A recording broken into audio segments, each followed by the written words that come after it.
How's the knee? The knee's doing good. I mean, I've been working hard in rehab, and my physical therapist has been telling me I'm well ahead of schedule, and I'm coming along very well. What does James? How much interaction does he have with Dr. Andrews, and what does he told you? And is he giving NBA teams feedback on how you're doing and all those things? Yeah, he is. He's told me, like he was telling me when I had the surgery, that it went very well, and he just told me make sure I take things slow and just stay focused on physical therapy because that's the key thing from now. Is it hard to be patient? I mean, yeah, it is hard to be patient. I mean, especially during the season, just seeing my teammates out there playing, and I mean, just wishing I was out there playing with them. So, I mean, there's nothing you can really do now. Just staying focused on physical therapy and just making sure I give it 100%. Was there ever any question about you going into the draft? Was there any consideration at all of coming back, or was it pretty much from the get-go that you were going to go ahead and go into the draft? Yeah, there was a consideration about coming back, but I mean, anybody that gets injured, you're probably gonna have a consideration. Just think about it. But I mean, I sat there with my family and just saw the extent of my injury, and I felt it wasn't gonna affect me too much in the draft. So I mean, I'm definitely been tackling the rehab, and my family and my decision was probably the best decision for me, I believe. What made you think about coming back? What did you like about it here? What might have kept you here? I mean, just definitely the Big Blue Nation. I mean, I love playing here. It was one of the best experiences of my life. The great fans, the great atmosphere. Playing in Rep Arenas felt like a once-in-a-lifetime thing. Like I never get to do that again. And I mean, it was a hard decision. And I mean, I love the Big Blue Nation. I love Coach Cal, and I mean, that was one of the best things to do here.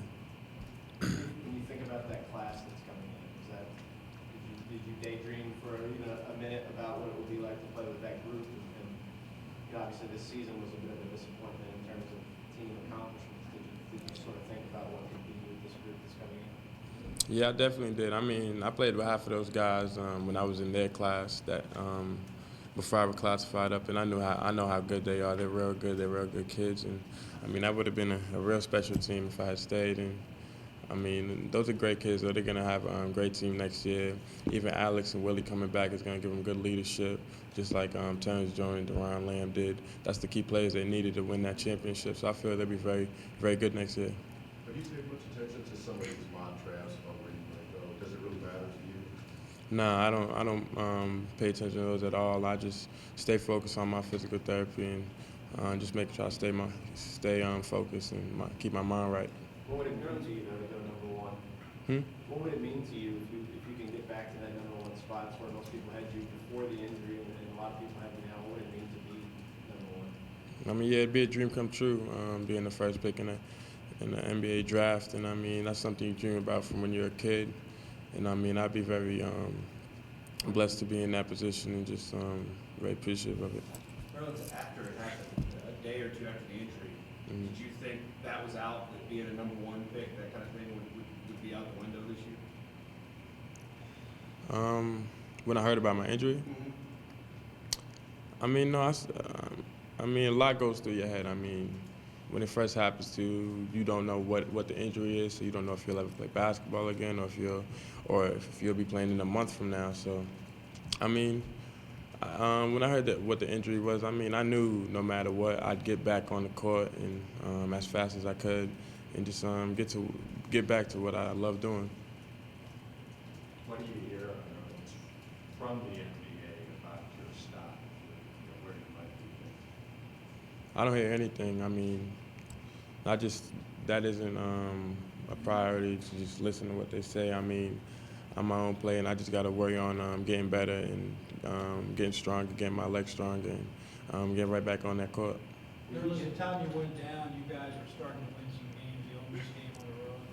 How difficult was it for you to sit and watch helplessly as your teammates kind of fell apart toward the end? Yeah, it was real tough. I mean, just watching them guys play and just know I could have helped them in so many ways.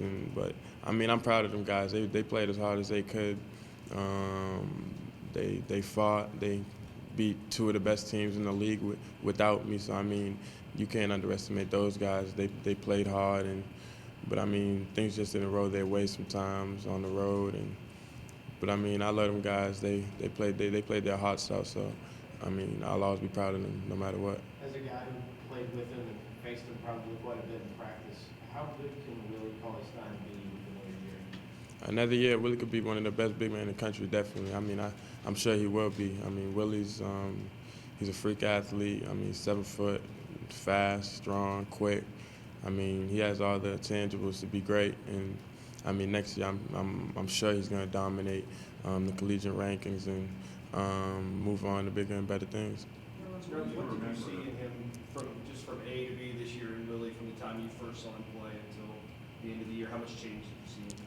A lot. He's made so much progress in his game and just even mentally. I mean, early on, Willie wasn't too sure about things, but as the season went on, he's gotten so much more confident and just so sure of himself that there was just times in practice where he just dominated and just you'd see flashes. And Willie's come a very long way physically and mentally, and he's really coming into his own as a player. What do you remember about the play? Have you ever watched it, and was it any kind of providing kind of perspective of how quickly things can change or how quickly things can be gone? And for a young player who's never had to deal with that, for a lot of young players who don't have to deal with that kind of thing. I mean, yeah, you got to go out there and play hard every day. I mean, you can't take it for granted. You got to cherish the game you love and play. And I mean, I felt that's what I did. But I mean, things like this happen. I mean, you're a human being. I mean, you're gonna get hurt sometimes. But I mean, you just gotta stay focused and be ready to just fight and get back to doing what you love. Nerlens, how exactly did the injury occur? What happened to cause the injury? I mean, I don't really want to recollect that. I mean, it's over. I mean, that's not what I'm really thinking about. I'm just thinking about moving forward and just getting back on the court. What are they telling you about when you might be able to get back on the court? I mean, they're just taking it step by step. I mean, it's a 6 to 8 month injury, so I mean, I got surgery 6 weeks ago, so probably around Christmas time or something. But I mean, you never know. I mean, it's a long healing process, and I mean, I'm just staying focused and just doing my rehab till I can.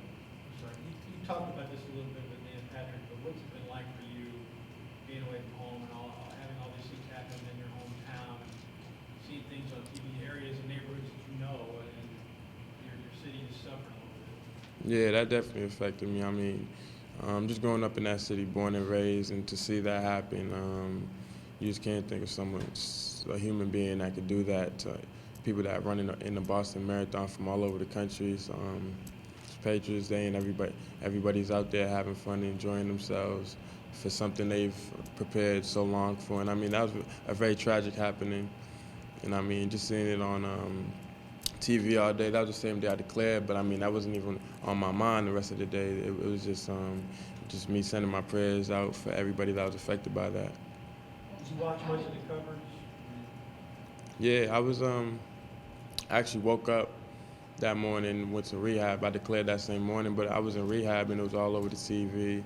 And even when I got home, I was just laying in bed, just looking for updates and just making sure everybody that I knew back home was okay.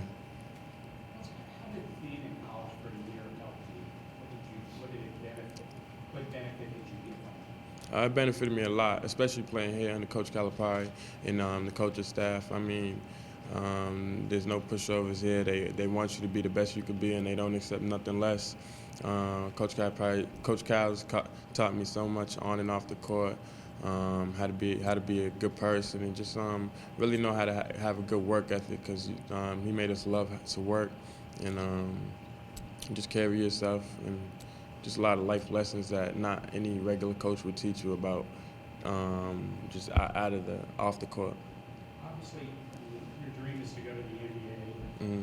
But is there ever a part of you that wishes that maybe the system was different, that you could get a full college experience, whether it's 3 or 4 years, before you had to make that decision about whether you go pro? No.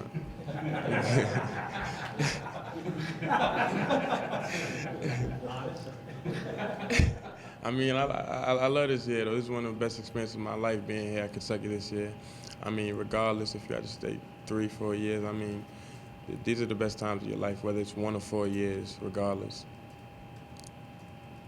After your injury, you were kind of the poster child for people who said kids ought to be allowed to go out of high school because an injury like this could happen. Did any of that ever go through your mind? I wish I could have gone right out of high school and avoided this.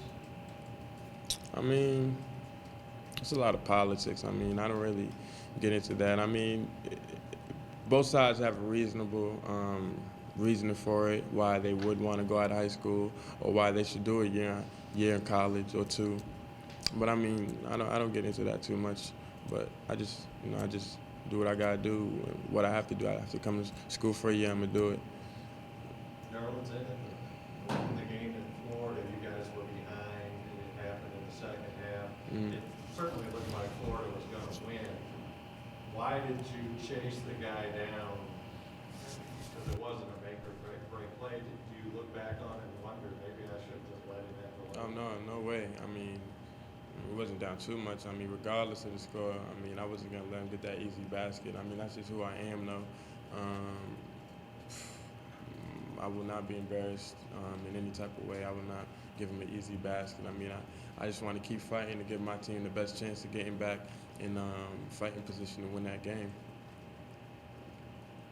You're ahead of schedule on the rehab, but is it hard to kind of think sometimes, you know, what if I'm not ready come Christmas time, or is it plugging away every day? I mean, I'm taking a stride. I mean, if I'm not ready, I'm not ready. If I'm ready, I'm ready.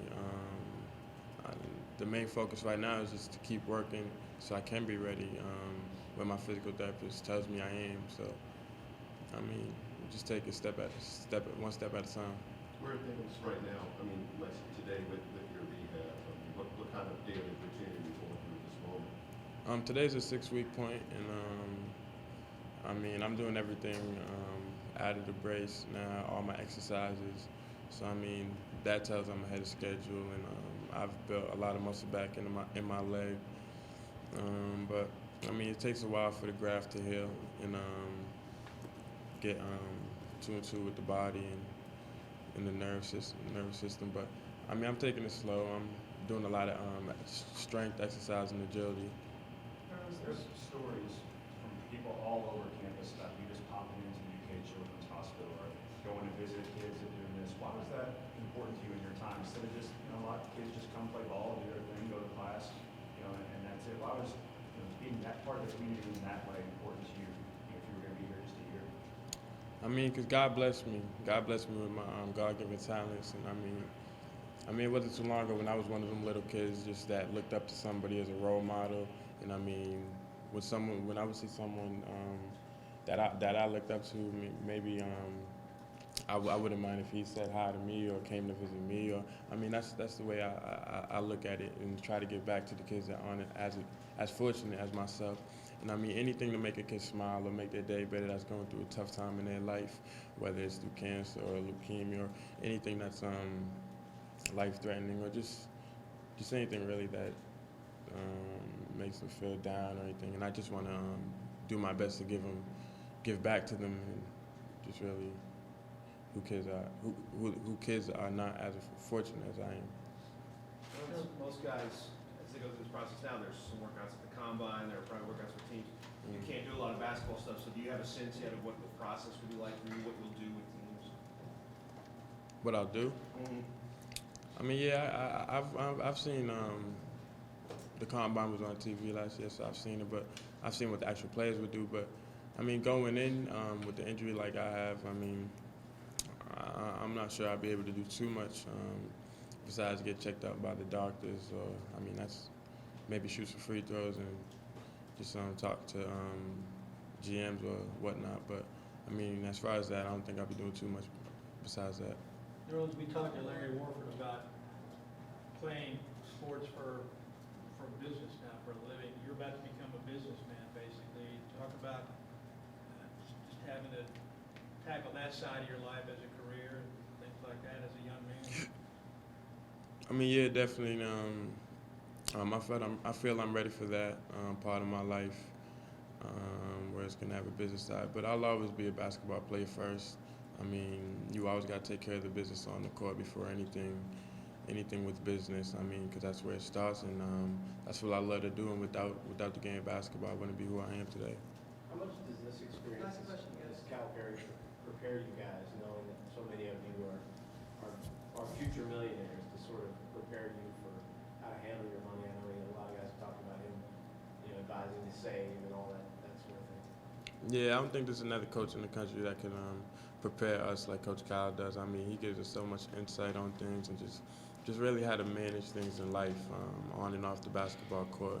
And this year, he's taught me so much that I never even really thought I could learn in just 1 year in college. And I mean, that's why he is who he is, and he gets the plays he gets because he's one of the realest coaches. And I mean, he'll never lie to you, and he'll just tell you how it is. So I mean, I love Coach Kyle, and I appreciate everything he's done for me here at the University of Kentucky. Thanks, guys.